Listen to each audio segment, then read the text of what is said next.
Hi guys, today we'll be talking about integration techniques. Okay, take note, integration techniques is typically one of the largest jump in terms of what you actually learn in O levels or secondary school or your year 1 to year 4 in your IP to JC, A levels and stuff. Okay, why I will say it's the largest jump is because it's going to have a total of 9 different techniques that we'll be learning in total. Okay, and essentially you have to understand what kind of formula to use even just looking at the integral itself. Okay, so I'll be going through different kind of types over here. Okay, as we go on and stuff, there'll be a lot of practice for you to try. Okay, and it might not be included in this video. However, short answers will be provided, so you should be able to do as well. Okay, so a quick remember. Okay, let's go back to our secondary school. What do we learn in secondary school?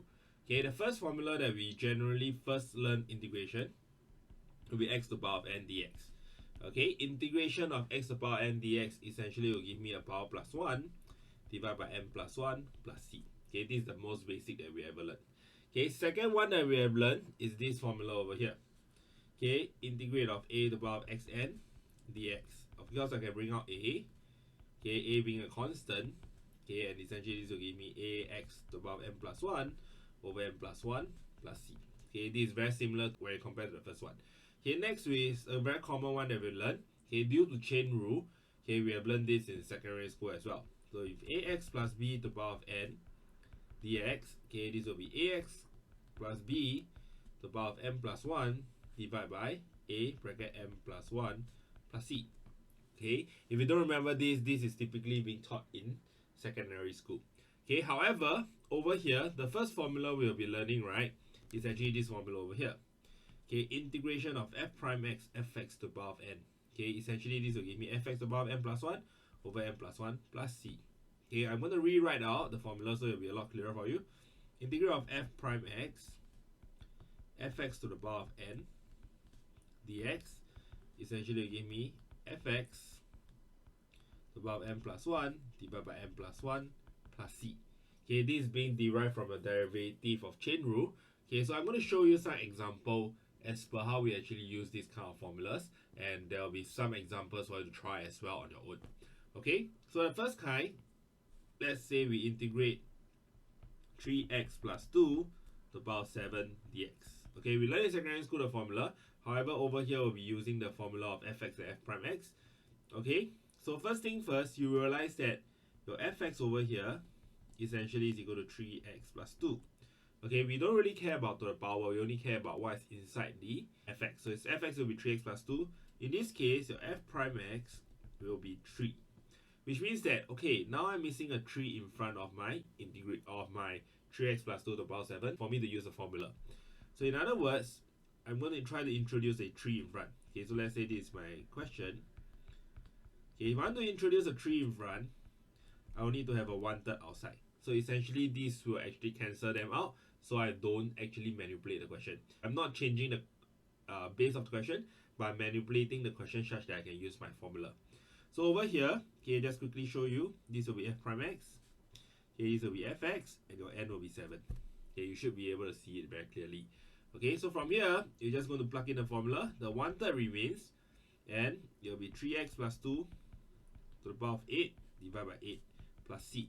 Okay, essentially this will give me 1 over 24, 3x plus 2 to the power of 8 plus c. Okay, it's going to be a little bit complicated when you first do it, but rest assured, as you go and drill more on this kind of question, you should get a lot better. Okay, you can use a secondary school formula as well if you are more comfortable with it, but like I say, we are actually more focused on this formula because of a lot of reasons. Okay, first kind of reason is this. Okay, where I have this question over here. Okay, you have to take note that, okay, this is potentially my fx to the power of n. Okay, n being the 1/3 and fx being 3 minus 2x. Okay, so I'm going to just try to segment out this. So fx here is equal to 3 minus 2x cubed. Okay, take note, I don't care about the power, I only care about what's fx. Okay, then essentially my f prime x will then be equal to negative 6x squared. Okay, so you realize, okay, over here I already have my x squared, which means that I'm actually missing a minus 6 in my equation such that I can use my formula. Okay, so same thing. What I'm going to do is I'm going to try to introduce a negative 6x squared. Okay, but because of me introducing a negative 6 in front, I need to have a negative 1 over 6 outside.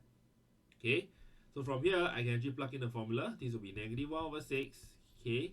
So it will be 3 minus 2x cubed to the power of 1 over 3 plus 1 will give me 4 over 3 divided by 4 over 3. Plus c, don't forget your plus c. And from here, how do I actually go on further? It's actually to again simplify here. Okay, use your calculator if need be. Negative 1 over 6 divided by 4 over 3 will give me negative 1 over 8. 3 minus 2x cubed, 4 to the power 3 plus c. Okay, this is my final answer. Take note, this portion over here, okay, it will be a good practice for you to initially write it out.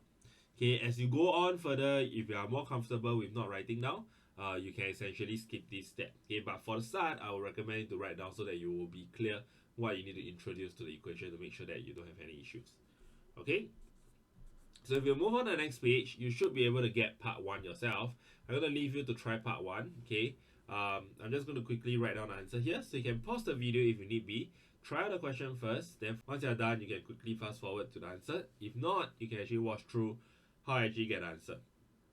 Okay, so integrate of 4x over square root x squared minus 1. Okay, what I'm going to do is I'm going to bring up the square root to be negative half.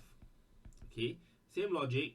Okay, over here my fx will then be equal to x squared minus 1, and my f prime x will then be equal to 2x. Okay, so you realize that, okay, I have a 4x in front here. However, I need a 2x. So I don't need to introduce anything, but I need to bring out a 2. So that I will have 2x in front, and I can use my formula essentially. Okay, so if you still cannot see, this is fx, then this is above n, and then this is your f prime x. Okay, so over here will essentially give me 2, okay, x squared minus 1 to the power of n plus 1. So in this case, it's minus half plus 1 to give me half, divided by half, plus c. Okay, so this will give me, okay, you want to further simplify to in terms of root, it will be this, plus c. Okay, this will be the first part of formula. Okay, second part is something that I want to go through with you, because essentially it's something that is a very common careless mistake, which I will run through with you very quickly. Okay, so over here, same logic. Okay, I'm going to use my fx.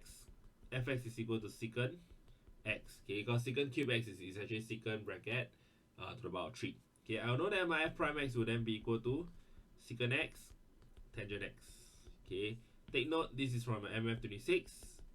Okay, always have an MF26 around when you do integration. It will essentially help you to familiarize yourself what is inside our MF26 and what is not inside our MF26.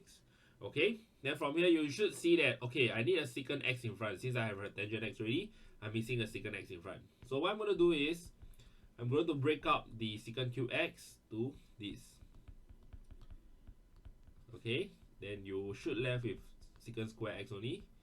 Okay, so I actually sort of donated a secant x over to the tangent x, or rather I just break up the secant cube x to secant square and secant x. Okay, so from here you should realize that, okay, I have my f prime x already. I have my fx to the power of n. Okay, so I can use my formula, which will give me secant to the power of 3x divided by 3 plus c. Okay, this essentially will give me the answer. Okay, take note, what I'm going to show you here is a very common mistake that a lot of students tend to make. Okay, so what we have learned so far is actually to introduce a constant outside. So some students will then ask me, Mr. Max, can I actually do this or not? Since my f prime x is secant x tangent x, can I then do this?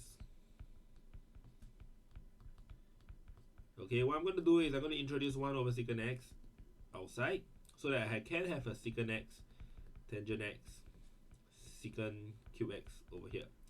Okay, then your 1 over secant x will remain, and you'll get u secant to the power of 4x divided by 4 plus c. Okay, if I get simplify further, I'll get secant cube x over 4 plus c. Okay, and it might sound very, very logical to you because that's what we have been doing so far. Okay, however, take note, the mistake comes over here. Okay, where you actually introduce a variable outside. Take note, what we have been doing is introducing a constant outside. We will never introduce a variable outside of your integration. Okay, because you are learning to integrate things, okay, you can't just leave a variable untouched and bring it out. We can only bring out a constant with our integration properties. We will never bring out a variable. So take note, this method essentially is a very, very common mistake. Make sure you don't fall into this mistake as well. Okay, the next page over here, there are 5 questions. They are from a very simplified version. Okay, certain questions that you need to expand out first. Certain questions you don't have to. You can straight away use the formula that we learned so far. Okay, and essentially get you the answers. Okay, so I'm going to write down the short answer. You can actually copy down the answers if you want to, or you can actually pause the video and get the answer. Okay, so I'm going to write down the answer over here. A will be equal to x squared over 4 minus 4 root x minus x plus c. Okay, part B will be negative 1 over 8 bracket 4x plus 5 to the power square. Part C will be 4x to the power 7 divided by 7.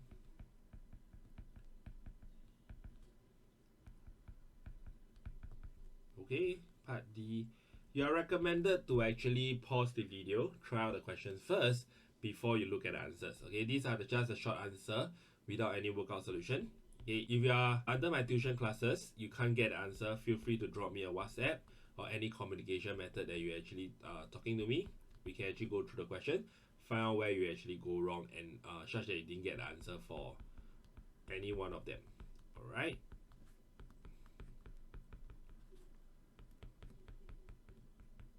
Okay, so this was sum up the first formula that we're learning. Okay, likewise, you should be able to see your school tutorials and stuff being formulated in a way that they are breaking up to different kind of formulas. Okay, so this is the first formula. We'll be moving on to the second formula in the second video.